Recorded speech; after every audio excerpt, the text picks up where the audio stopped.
This is Pet Life Radio. Let's talk pets.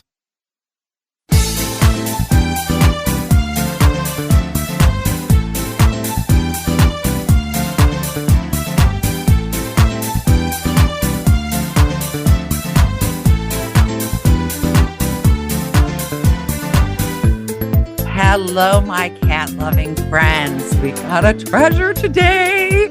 Rita and I have been obsessed with Dr. Andy Roark. If you do not follow him on social media, you are missing out. There is a lot of education and the occasional really bad dad joke, which we're hoping he'll at least leave us with one today.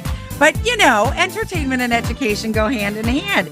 He's a veterinarian, an international speaker. He's an author and a media personality. He does all the stuff, and we are so excited. We'll be back right after this word from our sponsor. Take a bite out of your competition. Advertise your business with an ad in Pet Life Radio podcasts and radio shows.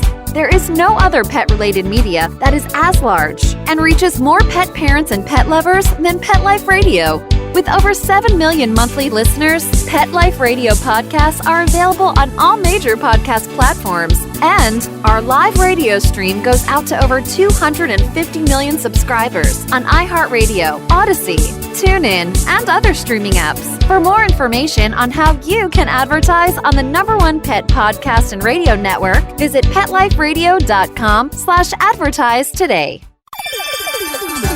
Let's Talk Pets on PetLifeRadio.com.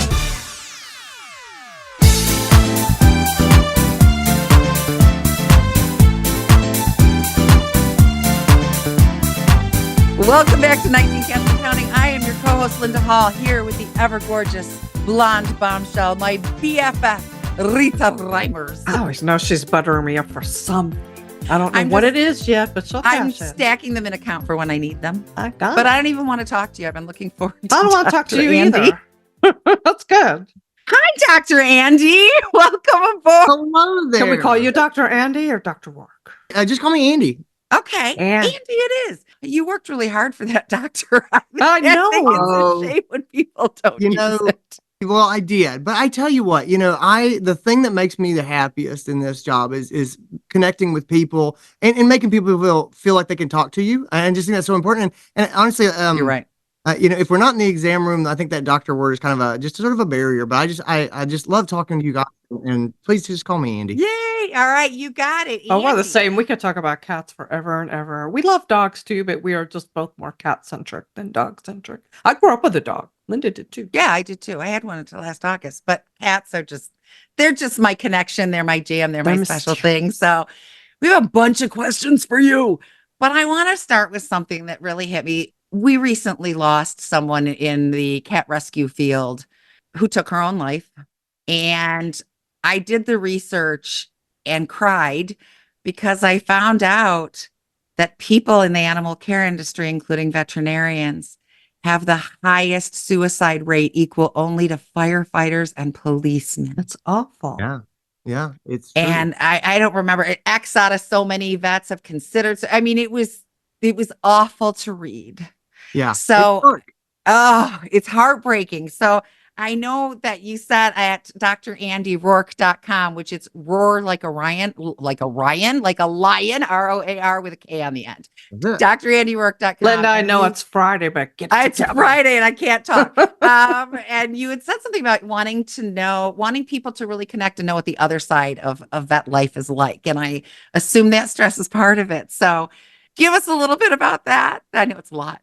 Oh, sure. That's a big. That was a heavy question Yeah, to start it with. is. Yeah, It is. That's a big cat toy to knock around. All right, here. Vet medicine is a weird mixture of medicine and customer service and advocacy.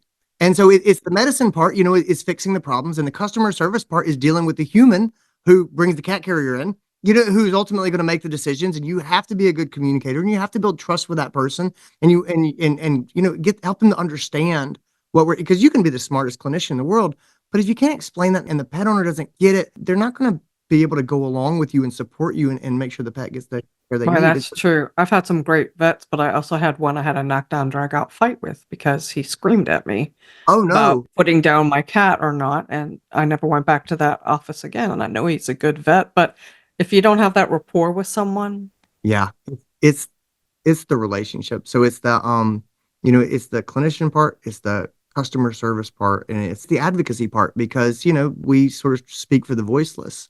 And again, you have to balance that with sort of the customer service part and the relationship part of this person is coming to you for a service. They want you to do this for them and they're maybe budget conscious or whatever. But you also want to advocate for that pet and say, hey, Skittles would really benefit from this. And so you really kind of have to try to balance all those things. It can be challenging. It can be hard. I mean, from your work with with cat rescues and things, it can feel like a ceaseless task. There's just a never ending stream of pets coming in and they're sick or they're struggling or their pet owners are sick or struggling and things like that. And it'd be a hard job.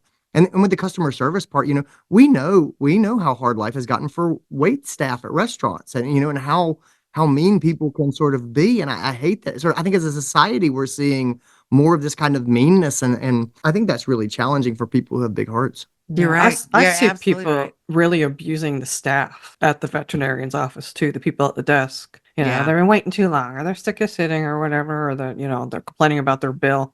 You don't have to treat them like CRAP. The next time you come in, you really think that person's going to treat you or give you any kind of side benefits or anything when you treat them like way. It's a balance, because you're right. Sometimes you say, I shouldn't have to tolerate this, or there's some people who come in and don't have any reason to be mean, but they are. But it's funny. What you run into a lot with vet medicine is this. And so, when we have cats that we engage with, whether we're bringing them in the vet clinic or we're going into their home or whatever, and we get hissing or we get snarling, that's fear.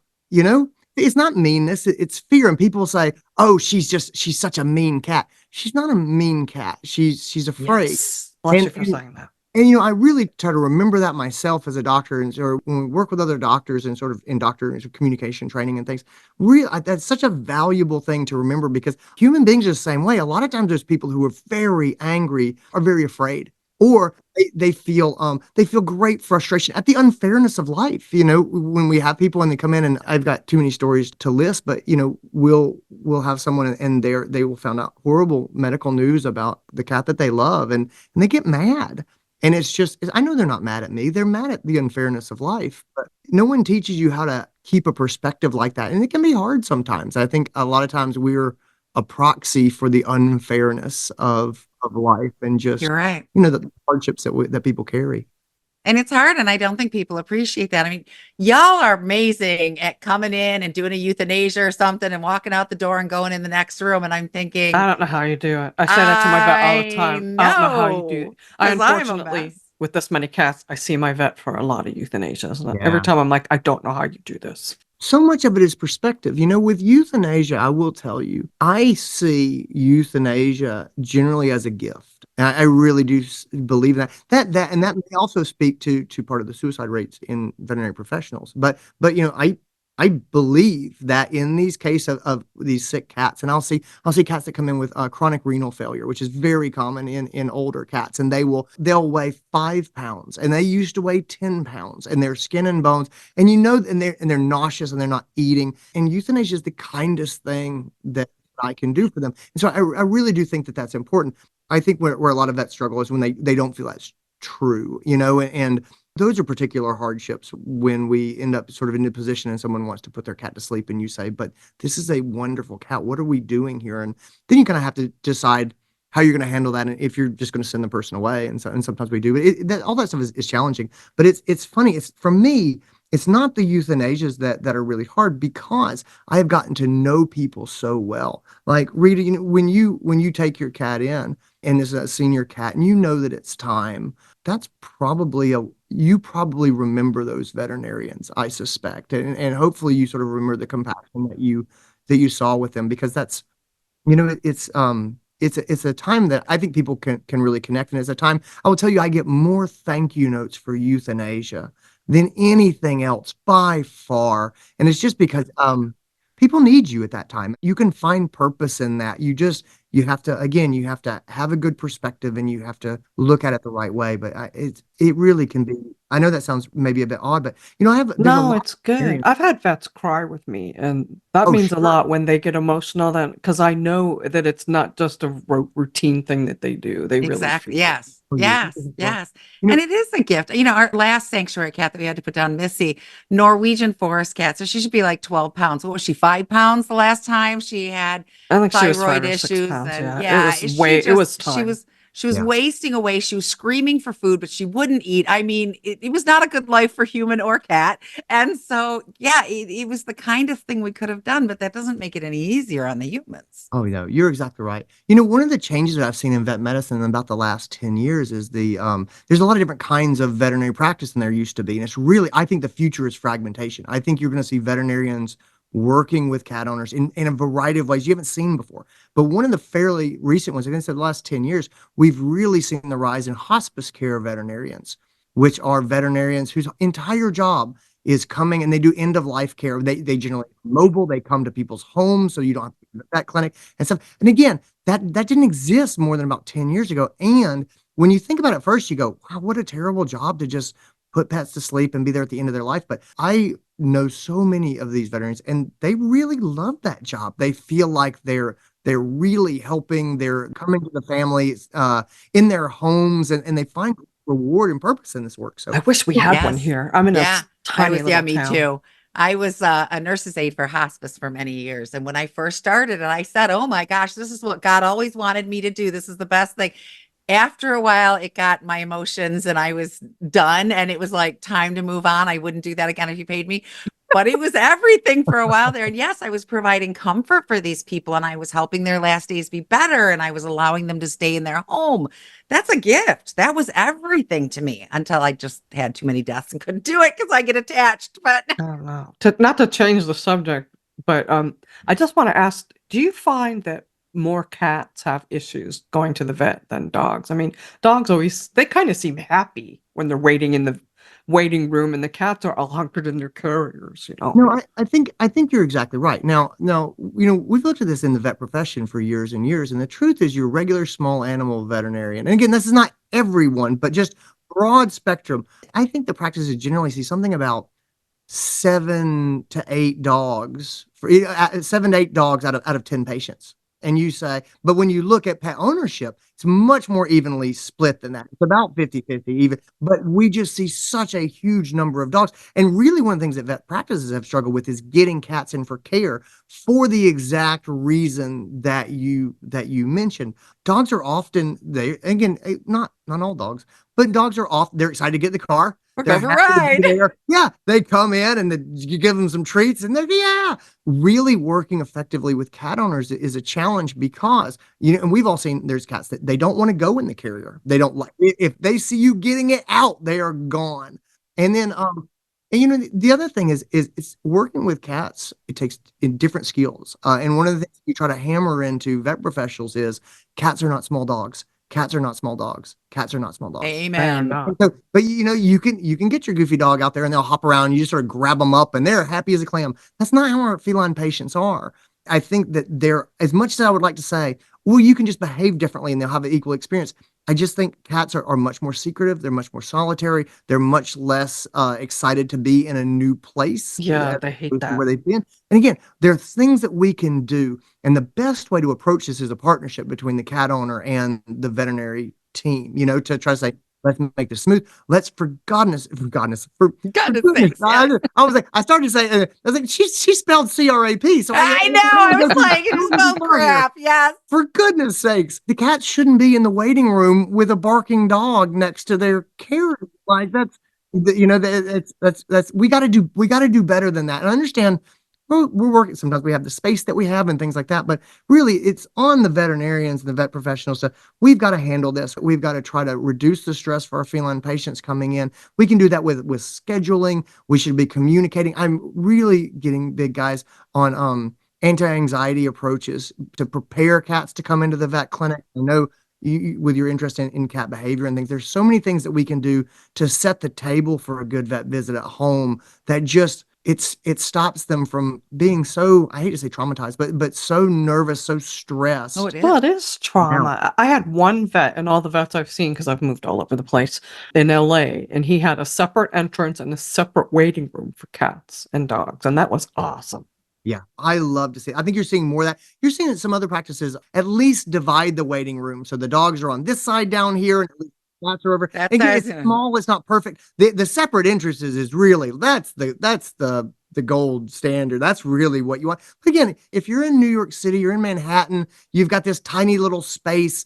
It's hard to do things like that. We have to be creative. You can even do things like really focusing on taking cats directly, and as soon as they arrive at the practice, they go straight through the waiting room.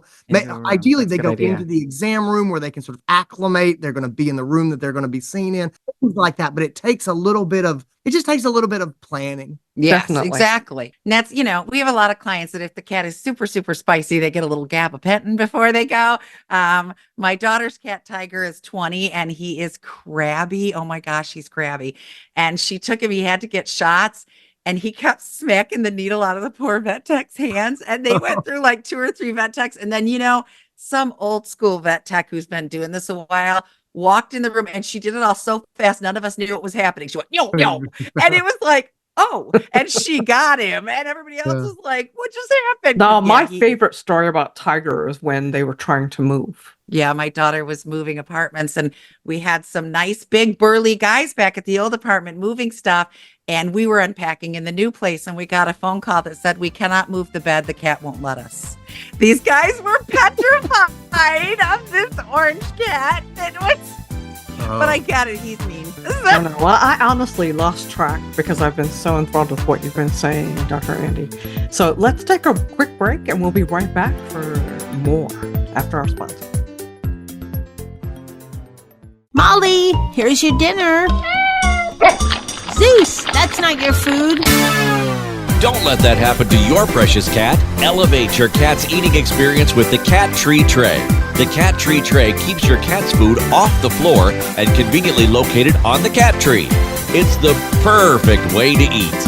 It's a beautiful wrought iron tray that easily attaches to your cat tree and keeps dogs and other critters out of your cat's dish. A must for multi-pet households. There's a 6-inch tray for large bowls and a 4-inch tray for smaller bowls. Purchase your Cat Tree Tray today. Go right now to cattreetray.com. That's cattreetray.com. CATTREETRAY.com. Let's talk pets Let's talk pets on Pet Life Radio. Pet Life Radio. PetLifeRadio.com.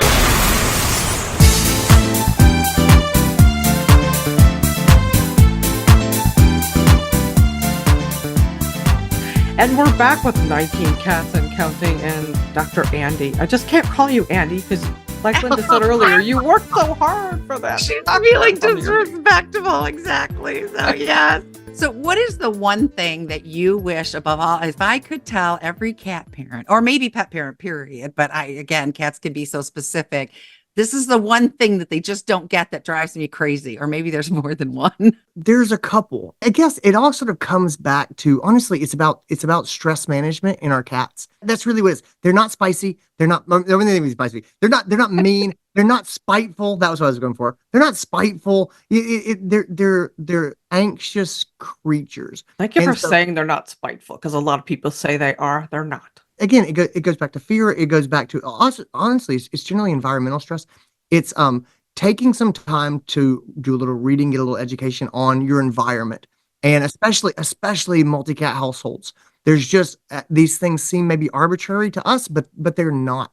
The number of litter trays, and you say, but I always keep it clean. And I say, I totally believe you, and I totally understand.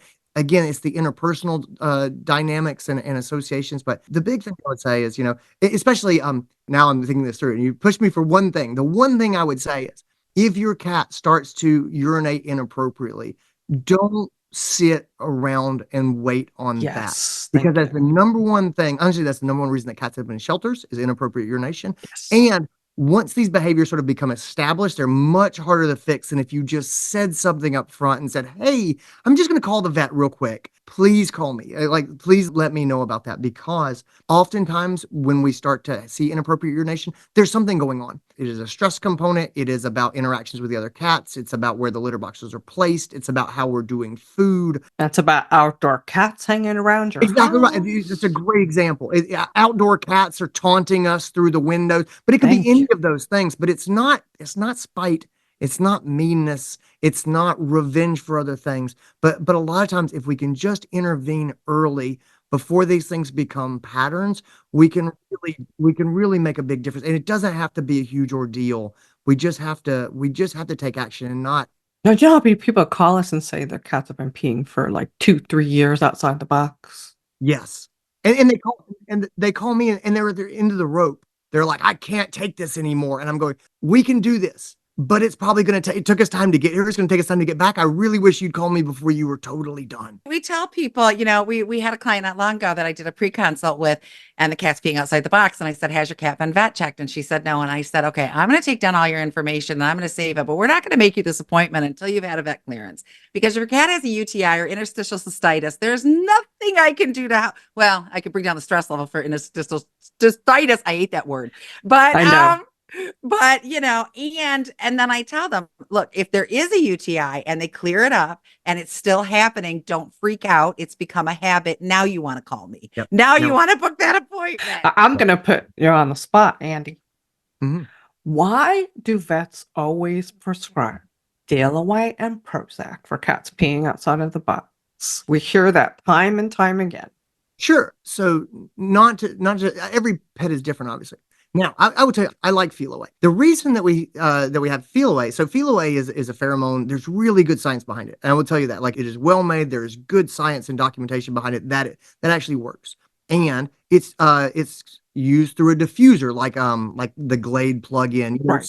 No. Right. So the nice thing is, there's research behind it. You don't have to give it to the cat. It's not a pill. It's not you literally plug it in. And especially it tends to work really in small spaces. If you're in an apartment or something like that, this can be really good. So it's got good data behind it. And usually if we can get pet owners to take it home, the compliance is usually really high. They just plug it in and then just forget about it. And it can have that benefit. And the last part, it goes back to that stress component we were talking about before. Is so often your interstitial cystitis, that's often a stress component, things like that. The inner cat aggression stress component, stuff like that. So the idea that we can do this and it lasts and pet owners don't have to actively apply it, I think that's the big reason we see Feel Away. The other thing I would say too, when we were talking earlier about things we can do to have better visits coming into the vet, the Feel Away, they make it as a spray as well. And again, boy, dousing the towel in the cat carrier, things like that. Again, the research shows that we can bring stress down here. So Feel Away, that's why I think they go to is mostly ease of application.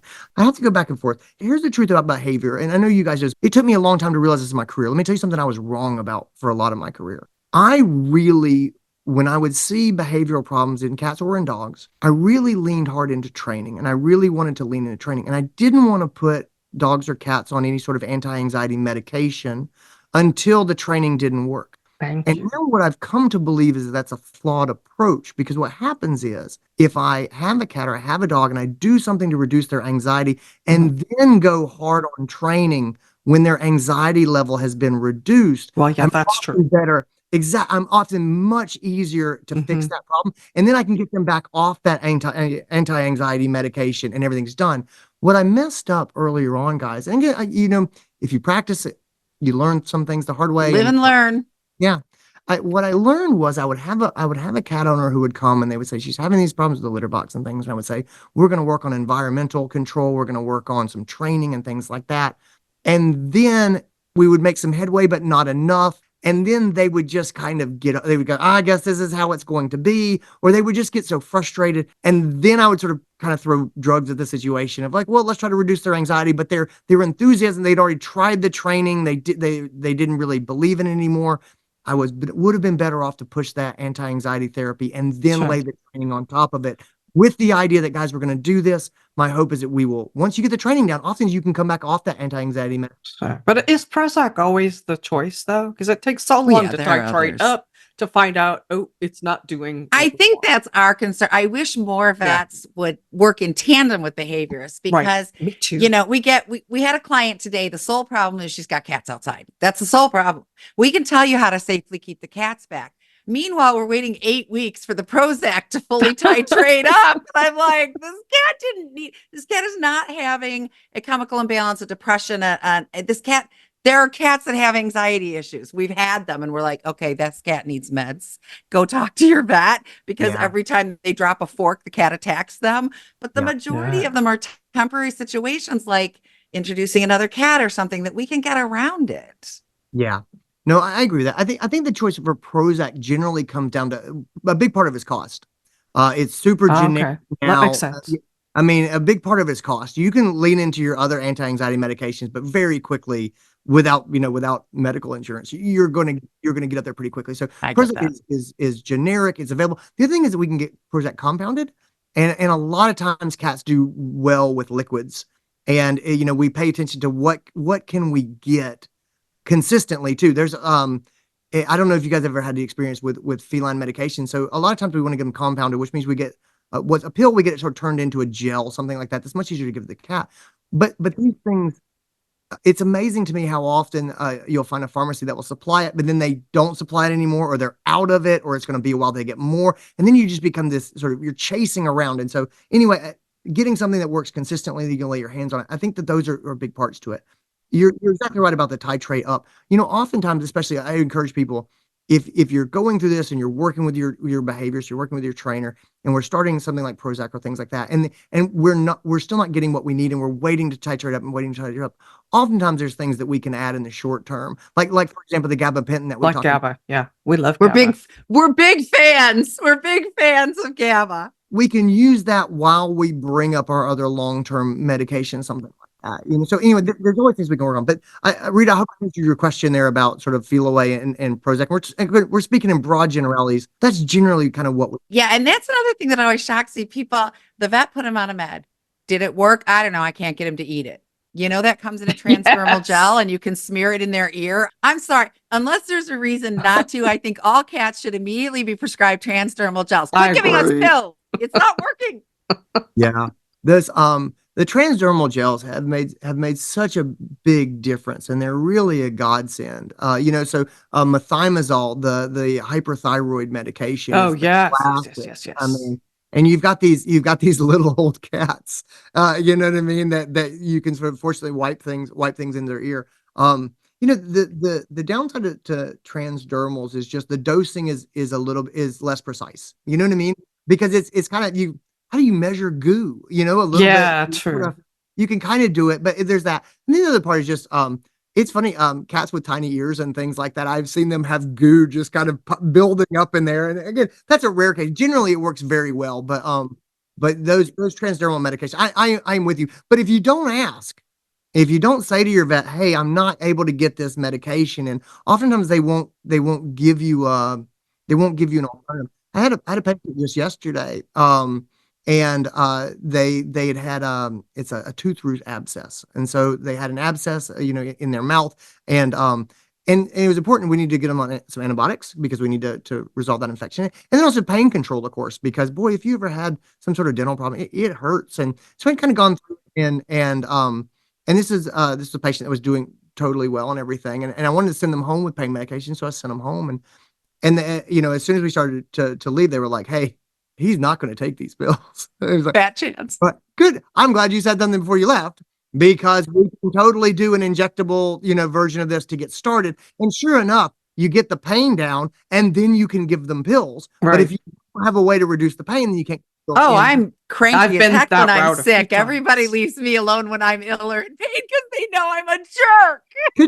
Could you imagine someone grabbing your face and trying to stick a pill down your throat? I'd probably bite them. Oh, absolutely. Totally understandable response. I want to make sure we talk a little bit about your podcast, The Cone of Shame. And in fact, I was just telling Linda, there's an episode I want to make sure I listen to.